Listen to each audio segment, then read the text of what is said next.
দেখি মোবাইলটা। এটা কার ছবি? আমাকে তো আমি নিজেই চিনতে পারছি না। এই ফোনে ছবি তোলা হয়? স্মার্টফোন লাগবে। তো কোথায় পাবো? আমরা গরিব মানুষ। তুমি পড়াশোনা করেছো? হ্যাঁ, পড়াশোনা করেছি 3 পর্যন্ত। তুমি আমাদের সঙ্গে কাজ করবে? না, আমি তোমাদের মতো মাকে কষ্ট দিতে পারবো না। আরে তোমাকে অভিনয় করার কথা বলছি না, আমাদের এখানে স্পট বয়ের কাজ করার কথা বলছি। যেমন লাইট ধরবে আর টুকটাক কিছু দরকার হলে এনে দেবে। হ্যাঁ, এইসব কাজ হলে আমি করবো। শেট, আজ প্রথম গ্রামে শুটিং করতে গিয়ে যে বিশৃঙ্খলাটা ঘটে গেল না, এটা মেনটেন করার জন্য গ্রামের কিছু ছেলের দরকার। বলছিলাম স্যার, আজ সকালে আমাদেরকে যে ছেলেটা ডিস্টার্ব করলো না, ওই ছেলেটাকে কাজে নিলে হয় না? না না, ওসব গৃহ চাষাকে নিয়ে কাজ হবে না। না স্যার, পারবে, আগ্রহ আছে। আর তাছাড়া মনটাও খুব সরল। অনেকক্ষণ থেকে টোটোতে বসে আছি, তাড়াতাড়ি আসো। এখানে মানে আমি তোমাকে বাড়িতে তন্ন তন্ন করে খুঁজে বেড়াচ্ছি, আর তুমি এখানে সেজে গুজে কি করছো? সিম কাট, এই জানোয়ারটা ক্যামেরার সামনে দিয়ে কোথায় গেল?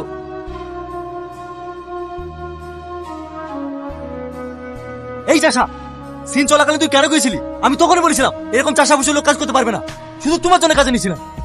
স্যার, দয়া করে ম্যাডামকে কিছু বলবেন না, সব তো সামান। আসলে ওই লোকটা অন্ধ ছিল তো, তাই ওকে রাস্তাটা পার করাতে গেছিল। কি বললি? বেতন তোকে ওই অন্ধ লোকটা দেবে না আমি দেবো? আজ থেকে তোকে আমি যেটাই বলবো তোকে সেটাই শুনতে হবে, আন্ডারস্ট্যান্ড? আমার জন্য তুমি বারবার অপমান হয়েছো, আমি আর কাল থেকে কাজে আসবো না। কই অপমান হচ্ছি? আমি বলছি তুমি কাল থেকে কাজে আসবে। আজ ডিরেক্টর সাহেব না তোকে আবার অপমান করবে। কেন রে ভাই, আমি আবার কি করলো? এই যে মেয়েদের মতো সাহেব পরে আসিস, আমাদের মতো প্যান্ট পরতে পারিসনি?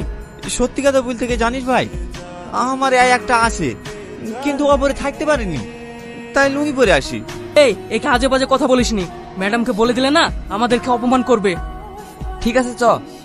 Roll camera action.